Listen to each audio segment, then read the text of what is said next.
వినాయకుడి పెళ్లి ఎప్పుడంటే రేపు అన్నట్టుంది. ఒంగోలులో కార్పొరేటర్లో చేరిక. జనసేన పార్టీలోకి మూకుమ్మడిగా కూడా ఒంగోలులో 20 మంది కార్పొరేటర్లు చేరుతారు అని ఈ మధ్యకాలంలో ఒంగోలు కాన్స్టిట్యున్సీ అదేవిధంగా ప్రకాశం జిల్లాలో కూడా జోరుగా జనసేన పార్టీలోకి కార్పొరేటర్ల చేరిక అంశం జోరుగా చర్చ నడిచింది.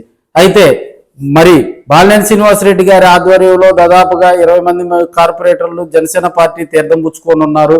ఈ నెల 5వ తేదీన పవన్ కళ్యాణ్ గారి సమక్షంలో పార్టీలో చేరతారు అని ఒక రూమర్ నడిచింది. పవన్ కళ్యాణ్ గారికి అనారోగ్య సమస్య రావటం, అదేవిధంగా ఆయన కొంచెం కార్యకర్తలకు అందుబాటులో లేకపోవడం 12వ తేదీన ఈ కార్యక్రమం పెడతారని కూడా కొంత ఒంగోలులో టాక్ అయితే నడిచింది.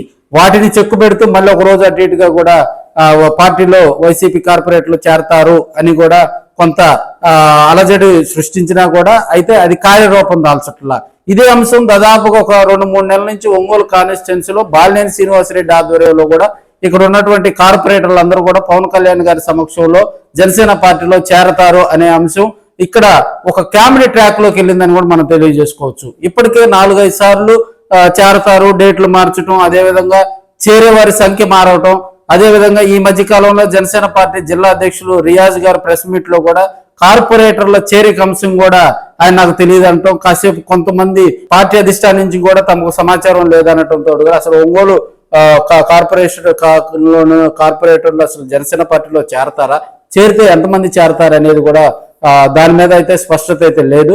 దాని మీద వివరణ ఇచ్చే వాళ్ళు కూడా లేకపోవడం కూడా ఒంగోలు కాన్స్టిట్యున్సీలో దాన్ని జోరుగా చర్చించుకుంటా ఉన్నారు. మొన్న జరిగినటువంటి కౌన్సిల్ సమావేశంలో కొంతమంది తమ గళాన్ని వినిపించినప్పటికీ కూడా యాక్చువల్ గా వైసీపీకి ఎంతమంది కార్పొరేటర్లు ఉన్నారు, జనసేన పార్టీలో ఎంతమంది కార్పొరేటర్లు చేరతారు, తెలుగుదేశం పార్టీలో ప్రస్తుతం ఎంతమంది కార్పొరేటర్లు ఉన్నారు అనేది కూడా ఒంగోలు కాన్స్టిట్యున్సీలో అయితే కొంత సందిగ్ధ వాతావరణం నెలకొందని కూడా తెలియజేసుకుంటా ఉన్నారు.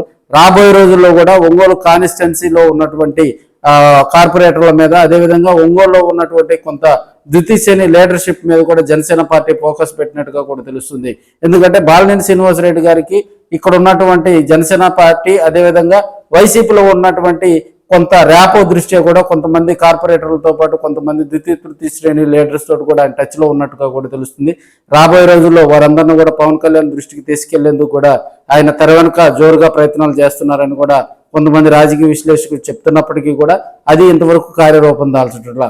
మరి బాలినేని శ్రీనివాసరెడ్డికి ఇప్పుడున్న పరిస్థితుల్లో ప్లేనర్ సమావేశాలు, జనసేన ప్లేనర్ సమావేశాలు కూడా ఆ ప్లేనర్లు కూడా తమ సత్తా చాటుకునేందుకు కూడా ప్రయత్నాలు చేస్తున్నట్టుగా కూడా, అదేవిధంగా పవన్ కళ్యాణ్ గారి దృష్టిలో పడేందుకు కూడా కొంతమంది ప్రయత్నాలు ఒంగోలు కాన్స్టిట్యున్సీలో కూడా జరుగుతున్నాయి. ప్రకాశం జిల్లా జనసేన రాజకీయాల్లో కూడా శరవేగంగా మార్పులు జరుగుతున్నాయని కొంతమంది చెప్తున్నారు.